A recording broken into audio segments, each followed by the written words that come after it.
Hola, muy buenos días comunidad. Estamos aquí transmitiendo desde el centro de la Ciudad de México y hoy tenemos una pregunta increíblemente buena que nos hizo llegar uno de los suscriptores. Entonces, no los entretengo más y empecemos justamente con la pregunta. Alguien me preguntaba, ¿cuál es el verdadero enemigo?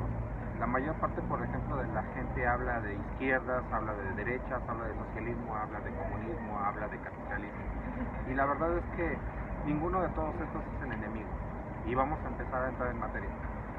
Cuando Karl Marx empieza a desarrollar su manifiesto, más bien su estructura de libros del capitalismo, del capital, él empieza a definir justamente a partir de la antípoda de la economía actual o de la economía que en aquel entonces él estaba estudiando, empieza a estudiar justamente la antípoda y empieza a desarrollar justamente algo que él cree que puede ser posible, un nuevo sistema económico, el sistema económico al cual él llama socialismo, y entonces a partir del socialismo se define el capitalismo.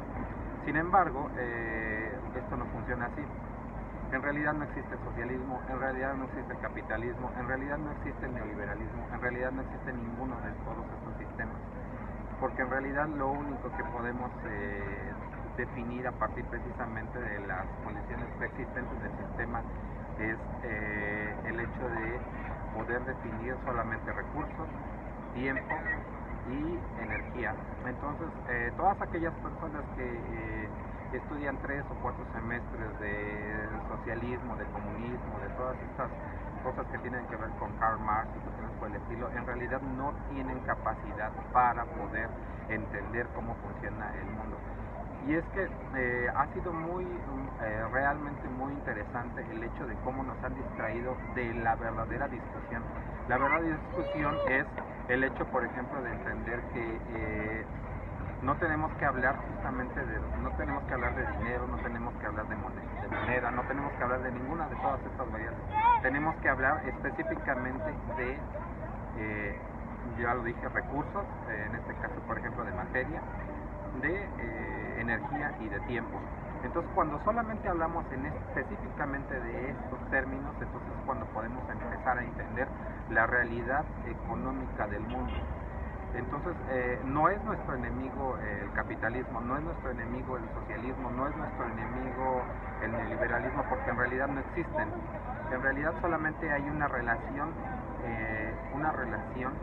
real con la realidad, que es justamente cómo podemos optimizar nuestro manejo tanto de recursos como de energía, como del tiempo.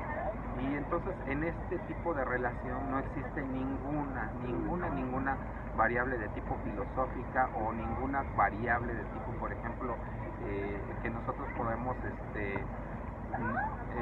negociar con la realidad, sino solamente existe el hecho de que tenemos una cantidad específica de recursos, una cantidad específica de energía y una cantidad específica de tiempo para poder desarrollar a partir de eso la riqueza del mundo. Entonces la mayor parte, por ejemplo, de los economistas se pierden en la textura creyendo que pueden definir la riqueza a partir precisamente de la moneda, o a partir definir la riqueza a partir precisamente de las divisas, y no es cierto. Lo único que puede definir la riqueza justamente es cuando podamos empezar a desarrollar cosas a partir precisamente empezamos a desarrollar conceptos a partir precisamente de estos 3 conceptos básicos, y ahí es cuando nace justamente el concepto de dinero, que hace 3000 años antes de Cristo tenían mejor estructurado el concepto de dinero los egipcios o algunos, por ejemplo, de las primeras civilizaciones que nosotros mismos, porque nosotros estamos con una mentira a la cual le llamamos dinero cuando en realidad no lo es. Si tú ves un fajo de billetes, esto no es dinero.